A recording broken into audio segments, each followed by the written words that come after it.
Bonjour à tous, je suis super heureux de recevoir aujourd'hui Omar Brada. Il est directeur général adjoint de Yasmine Immobilier.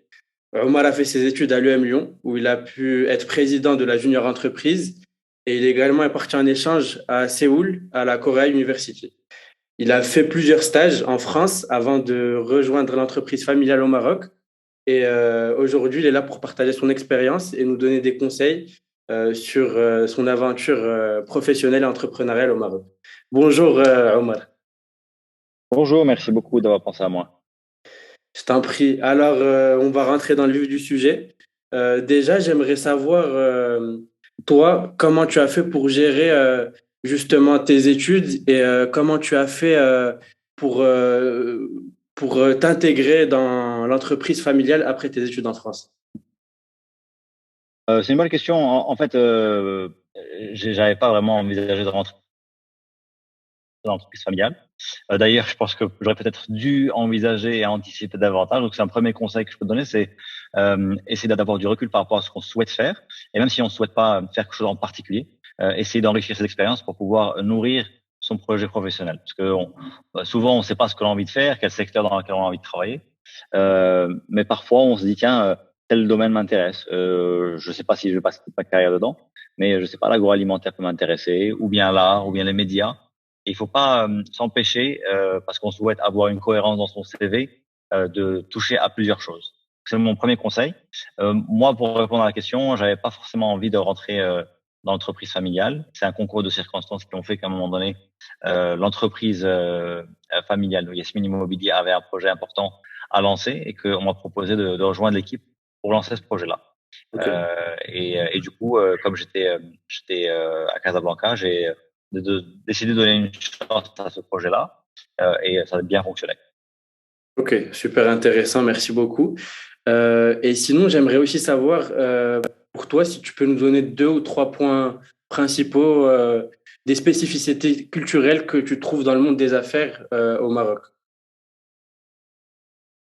Bon, ça, chaque pays a des spécificités.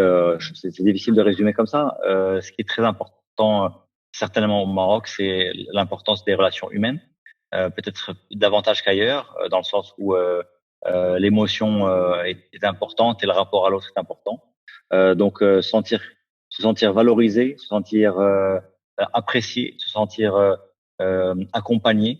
Pour moi, ça a été un élément fondamental pour encourager mes collègues, encourager les équipes à donner davantage, à se surpasser. Et puis évidemment, ça c'est universel, c'est la quête de sens. Donc chacun de nous cherche à donner du sens à ce qu'il fait au quotidien, surtout qu'on passe certainement plus de temps au travail que chez soi en famille. Et donc cette quête de sens-là, elle arrive à un moment donné ou à un autre dans une carrière. Et le fait de pouvoir donner du sens à ce qu'on fait, ça permet de tous rester mobilisés, de savoir pourquoi on se réveille le matin.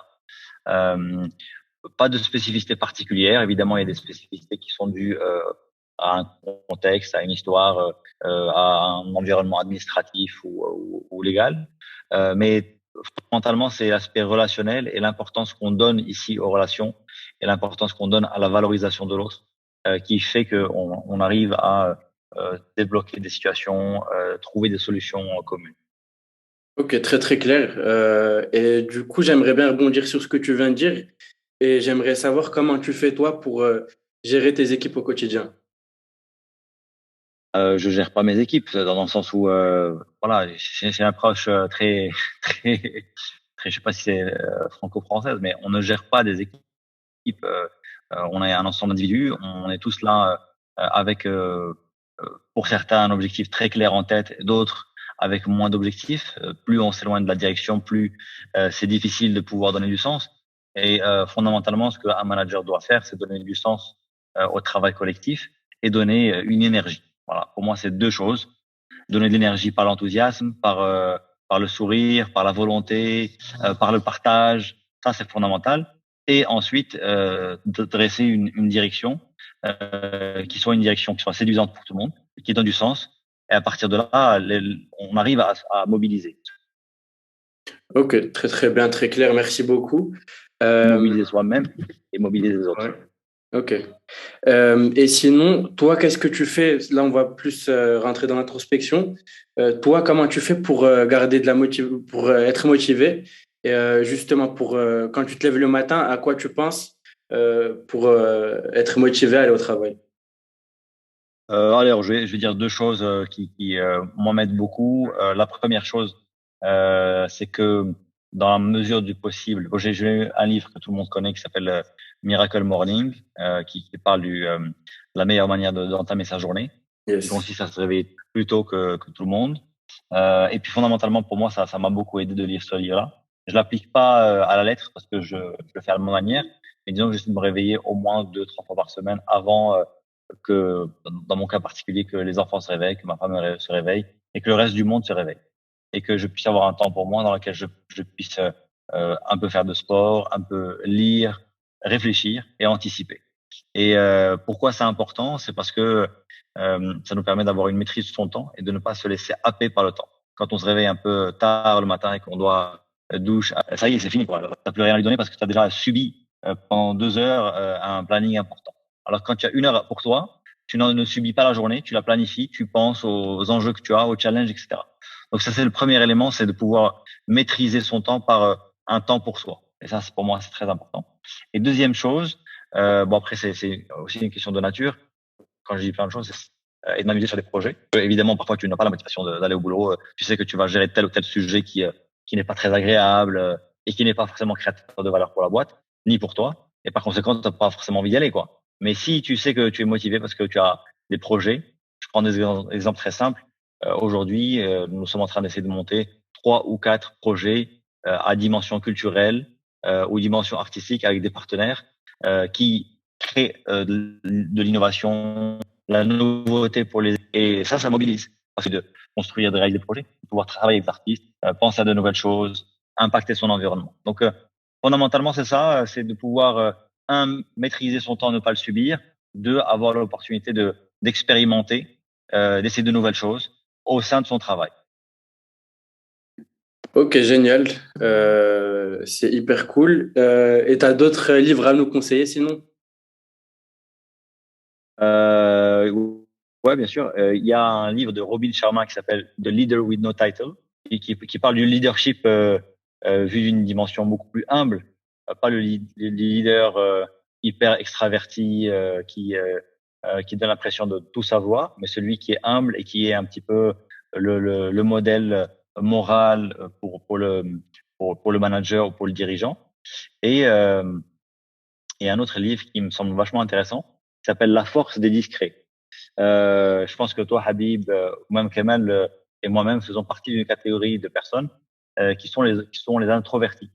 Les introvertis représentent à peu près 60% de la population mondiale et 40% sont plus extravertis. Et donc, il y a toujours cette réflexion de se dire, nous, en tant qu'introvertis, est-ce que on a la capacité d'être un leader, est-ce qu'on a la capacité d'être un dirigeant, ou est-ce que c'est l'apanage de l'extraverti qui est capable de parler fort, de raconter des blagues, de maîtriser son temps, de maîtriser l'énergie, etc.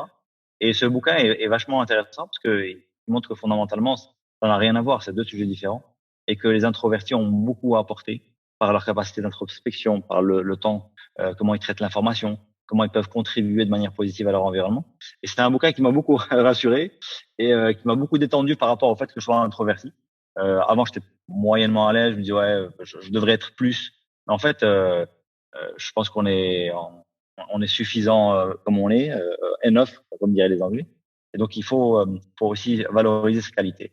Donc, ces deux bouquins-là, je les conseillerais plus Miracle Morning. Ok, énorme. Et merci beaucoup. Et c'est une parfaite transition pour une de mes questions qui était de savoir si toi, à ton avis, il y a des prédispositions à être entrepreneur et est-ce que tout le monde peut le devenir? Euh, alors, ça dépend ce que ça veut dire entrepreneur. Est-ce qu'il y a des prédispositions à être entreprenant? Non. À partir du moment où on a une certaine curiosité et qu'on a eu la chance dans son environnement de pouvoir expérimenter des choses. Euh, Évidemment, il y a une partie qui vient de l'éducation. Quand on vient d'une famille dans laquelle on est relativement conservateur, où il y a une sorte d'autoritarisme qui empêche l'enfant d'expérimenter, d'essayer de faire des bêtises, etc. C'est beaucoup plus compliqué en tant qu'adulte de pouvoir sortir un petit peu des sentiers battus pour essayer de nouvelles choses. Mais c'est un travail qu'on peut faire et on a la capacité, je pense, à expérimenter, mais petit à petit. Après, ce dont je suis certain, c'est que il y a des personnalités ou des profils qui sont beaucoup plus forts pour pouvoir monter des projets et des profils qui sont beaucoup plus forts pour pouvoir les gérer. Et ça, typiquement, moi, je prends mon exemple personnel. Je pense être beaucoup plus fort et beaucoup plus créatif et beaucoup plus innovant dans une période de montage de projet, de réflexion, de brainstorm, etc., et de structuration, que dans une période dans laquelle il faut gérer. Et donc, je pense pas avoir les mêmes qualités que le gestionnaire. Euh, mais l'entrepreneuriat est évidemment issu d'une capacité humaine qui s'est expérimentée. Voilà. Je pense qu'on peut tous devenir dans une certaine mesure. Hein. On n'est pas tous amenés à scaler un business ou une activité jusqu'à ce qu'elle devienne mondiale, mais on peut entreprendre. Et y a aucune raison de penser que ça soit limité à des happy few. Quoi. Ok, ok, merci beaucoup, c'était très clair. La question, c'était, est-ce que tu sens que ton passage à l'école t'a appris beaucoup de choses ou bien tu as plus appris sur le tas avec tes expériences en entreprise? En école de commerce, il y a peut-être deux ou trois éléments qui pour moi ont été importants. D'abord, c'est les rencontres. Je garde quelques amis de l'école et qui sont des rencontres importantes pour moi humainement et amicalement, et donc qui ont un petit peu changé mes perspectives, qui ont changé mes perspectives. Donc voilà, j'ai des copains et des amis que je conserve de l'école, et ça pour moi c'est pas fondamental. Donc je suis très reconnaissant euh, à l'école de m'avoir donné l'occasion de rencontrer des gens remarquables, différents, avec des parcours différents, avec des perspectives de vie différentes. Première chose. Deuxième chose, l'association. J'étais à la junior entreprise et la vérité, c'était une super expérience et je recommande à toutes les personnes qui nous écoutent aujourd'hui d'avoir une expérience associative en école et en dehors de l'école. Ça enrichit, ça nous fait penser à d'autres éléments. On voit ce que c'est qu'une mission. C'est parfois plus facile en association de voir ce que c'est qu'une mission et une culture d'entreprise ou de groupe de personnes que en entreprise. Parce que l'entreprise, en général, quand ça a une grosse taille, on oublie un petit peu fondamentalement notre mission. C'est plus facile quand on travaille au Petit Paumé que quand on est chez L'Oréal. Bon, je caricature, hein, mais volontairement. Donc c'est plus facile de réaliser et puis d'embrasser un peu la culture d'entreprise, et de comprendre les valeurs et de voir à quel point c'est important qu'un groupe de personnes puisse partager des valeurs pour pouvoir avancer ensemble et avoir une vision commune. Donc ça c'est le premier, deuxième élément. Et le troisième élément, euh, finalement, on se rend compte que ce qui nous marque le plus, c'est dans les cours, hein, c'est quand on rencontre un prof remarquable. C'est pas tant l'environnement de l'EM Lyon, mais c'est certains professeurs qui, en partageant leurs expériences, leur manière de faire, leur humour, qui te marquent et pour lesquels tu gardes un bon souvenir. Donc, fondamentalement, ces trois choses-là.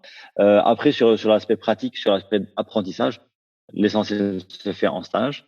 Après, moi, je conserve l'idée que fondamentalement, l'éducation doit évoluer. Je sais pas, moi, j'ai quitté le M Lyon il y a 10 ans, donc je saurais pas te dire si aujourd'hui on a changé un petit peu d'approche, mais je pense qu'il y avait des choses intéressantes à faire à cette époque-là, davantage de flexibilité, davantage d'ouverture sur de nouveaux sujets, ce qui n'était pas le cas à mon époque. Mais très très reconnaissant en tout cas à cette époque de ma vie où j'ai appris beaucoup de choses sur moi et aussi sur la manière de travailler en entreprise. Ok, merci Omar pour ces éclaircissements, c'était hyper intéressant. Et aussi, j'aimerais savoir si toi, tu as deux ou trois leçons à tirer de tes expériences et tu peux nous les partager. Plusieurs choses. Ça fait à peu près 9 ans ou 9 ans et demi que je fais partie de l'équipe Yasmin aujourd'hui. Euh, plusieurs, pas leçons morales, euh, mais plusieurs choses que j'ai réalisées et que j'ai mis beaucoup de temps à réaliser. L'une des premières choses que je réalise, c'est que euh, souvent on a le sentiment qu'il y a des choses qui sont possibles, des choses qui sont impossibles. Et souvent on se dit ouais, c'est une phrase bateau, sky is the limit, c'est du bullshit. Voilà. En réalité, tu te rends compte que quand il y a une volonté et que les gens sont mobilisés pour un sujet, on est capable de pouvoir trouver des solutions. Alors, c'est pas les solutions évidentes auxquelles on avait pensé au départ, mais on est capable de pouvoir ce qu'on appelle tordre un peu la réalité. Tordre la réalité, c'est de dire Moi, je voulais aller du point A au point B. Allez, on parle de délai en 6 mois. Et on se dit, non, non, je vais y aller en 2 mois. On dit, ouais, mais c'est n'importe quoi. Jamais on y arrivera. Et en réalité, quand tu mobilises les énergies, les équipes, que tout le monde est là pour pouvoir faire ça, on est capable de le faire. Mais ça, c'est qu'un exemple simple sur le temps. Mais il y a des problématiques complexes, il y a des sujets sur lesquels on pense qu'on va avoir des difficultés importantes à trouver des solutions. Donc, première chose, c'est ça, c'est de se dire qu'en entreprise, un, on n'est pas seul, et deux, quand les intelligences sont là et que les gens sont mobilisés, ensemble, ils sont capables de trouver des solutions. Voilà, première chose. Deuxième chose, je me suis rendu compte à quel point on liait des relations amicales, au-delà de professionnelles avec les gens avec qui on travaillait, et que pour pouvoir travailler en entreprise, quelle que soit l'entreprise, il faut quand même avoir la capacité d'apprécier les gens, et d'être intéressé par eux, et d'avoir de l'empathie sincère. Et ça, je pense que ça s'apprend pas, c'est une disposition ou une prédisposition, et c'est fondamental parce que il est très compliqué, je pense, de pouvoir euh, fédérer, encourager sur le long terme des équipes quand on n'a pas d'empathie ou pas d'intérêt pour eux, pour leur vie, pour leurs enjeux personnels, pour leurs problématiques personnelles. Et c'est une aventure humaine. Alors évidemment, ça peut sonner un petit peu comme, encore une fois, comme des choses dites et redites, mais on le ressent au bout de 7, 8 ans de travail. Quand on traverse des expériences avec des gens, quand on a des collègues qui ont telle ou telle problématique personnelle, ou que nous-mêmes on en a et qu'on voit comment autour de nous et des gens qui peuvent être là pour nous. Euh, voilà. Donc le travail, c'est pas uniquement business wise, c'est aussi la partie humaine. Et ça, il faut pas l'oublier. Ça, il faut pas l'oublier, je pense. Disons que c'est deux sujets qui sont importants pour moi. Et troisièmement, et ça c'est vachement intéressant, c'est que on a vraiment, en tout cas dans une des entreprises de taille moyenne, l'opportunité de pouvoir impacter l'avenir de l'entreprise. Aujourd'hui, moi j'ai rejoint en 2012, on est en 2022. Je pense que dans les premières années, 4 premières années, j'ai essayé de comprendre comment fonctionnait l'entreprise, quelles étaient ses valeurs, comment les choses se faisaient, comment elles se construisaient. Et depuis 2017-2018, j'ai essayé de partager un peu ce que j'imaginais comme choses qu'on pouvait faire, qu'on ne faisait pas de la même manière ou qu'on pouvait faire différemment. Quel marché on pouvait essayer de cibler, quelle approche du métier on pouvait avoir, l'importance de l'art, l'importance des artistes dans le travail qu'on fait, la valorisation culturelle. Et ce travail-là, au bout de quelques années, a commencé à impacter les gens chez nous et on commençait à se sentir intéressé par ce sujet-là. Et je pense que l'entreprise qu'on va construire ensemble entre 2022 et 2030 n'est pas du tout celle qu'on pensait aller faire. Donc c'est très évolutif. Et c'est ça qui est fondamental, c'est que de sentir qu'on puisse impacter l'entreprise dans laquelle on travaille et pas que simplement on est là pour pouvoir faire ses heures et pouvoir à la fin de l'année avoir son reward. Le but, c'est de pouvoir dire à quoi j'ai contribué et sociétalement, cette entreprise-là, qu'est-ce qu'elle apporte. Et ça, tout le monde peut le faire. Et chacun de nous peut le faire. Et évidemment, je suis loin d'être le seul à contribuer à faire évoluer les mentalités chez nous. Ok, ben merci beaucoup. C'est parfait pour clôturer ce podcast. C'était vraiment un honneur de t'avoir avec nous et je te remercie encore pour ta présence et à la prochaine pour un prochain podcast. Salut. Merci infiniment, Habib. Merci, Kamal. Et beaucoup de réussite dans vos projets. À bientôt. Merci beaucoup.